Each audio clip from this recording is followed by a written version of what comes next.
One thing I'd like to do is distinguish between leaders and managers. Mm-hmm.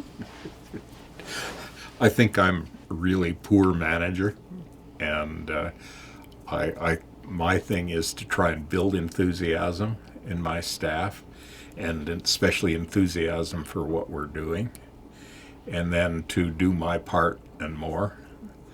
And I find that people just automatically follow.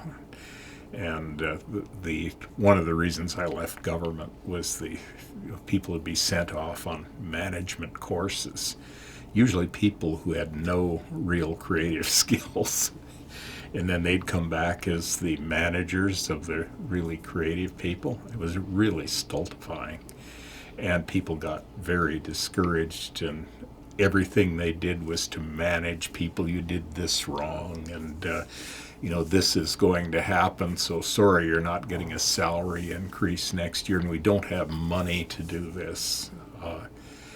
The way I did things at Experimental Lakes, it was, this is important, and they're not giving us money to do it. How can we figure out how to do it anyhow? And we usually did. And I had people work with me for 40 years who I think their main motivator was to do things in spite of the government rather than because they were told to do them. To me, giving people a good sense of the importance of something and motivating to do it is way more important than managing their day-to-day activities. And I think the other thing is we have too much of a clock punching mentality in this country, probably driven by the Americans. I found some of the most creative and productive people that I've known were people who didn't really work very much. Their brains seemed to be working all the time.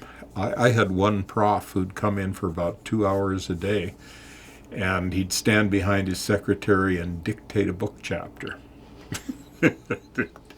And he never had to go back and correct anything. It was I also had him as a lecturer, and he was just an electrifying lecturer.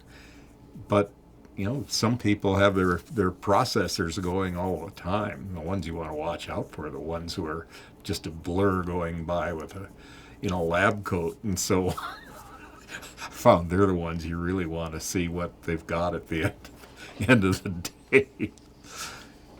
But I think the way to judge people is by what they produce, not by how many hours they put in trying to do it.